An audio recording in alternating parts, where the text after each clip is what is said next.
Morning, Radhe Radhe বন্ধুরা। আমরা চলে এসেছি রাধারানীর কিচেনে।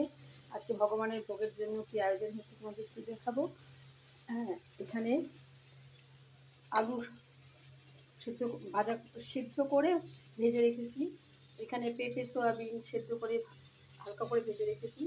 এটা মুগ ডাল, আর মুগ ডালের মধ্যে দেবো কাটোয়ার ডাঁটা বলে যে, লম্বা ডাঁটাগুলো, সে ডাঁটা, কুমড়ো, বিনস, টমেটো।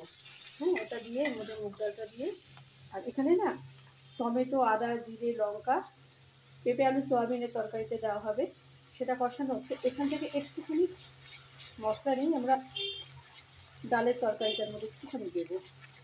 আমি ওটা কষিয়ে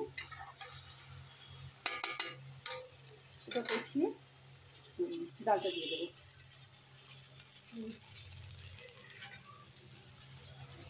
এখান থেকে কিনে নিয়ে দিয়ে দিলাম।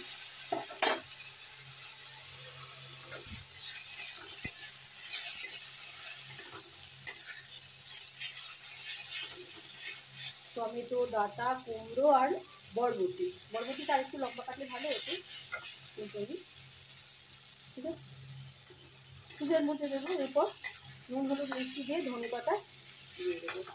অনেকটা ধনে পাতা আছে, ধনে পাতা দিয়ে দেবো। আর এখানে এটা কষা হলে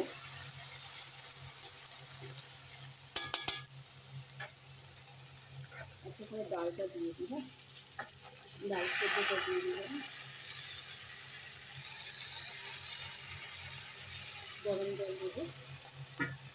আর এখানে আলুটা দিয়ে দিলাম,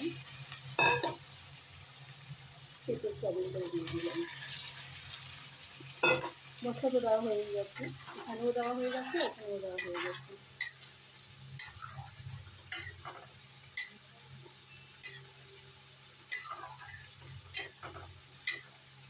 এটা এভাবেও রাখা যায়, ধনে পাতা দিয়ে সুন্দরভাবে ডাল মাখানোর মতো। কেউ ঘি গরম মশলাও দিতে পারো, ধনে পাতাও দিতে পারো। আর এখানে পেঁপে আলু সোয়াবিন, পেঁপে আলু দিয়ে পাঁপড়ের তরকারিও হয়, আলু পাঁপড়েরও হয়, পেঁপে আলু পনির দিয়েও করা যায়।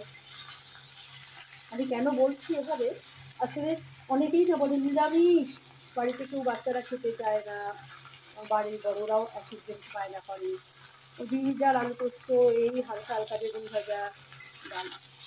আমি তাদের জন্য বিশেষ করে আমি তাদের বলি একটু দেখে নিয়ে, আমি খুব অল্প করে শর্ট টাইমে দেখাই, কিন্তু তাতে বোঝা যায় বলো।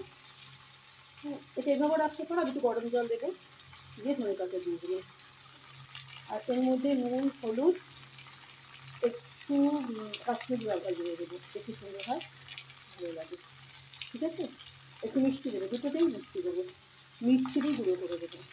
ঠিক আছে, রাধে রাধে বন্ধুরা। আর সে পর্যন্তই, আবার ভোগ দর্শনের সময় দেখা হবে। রাধে রাধে।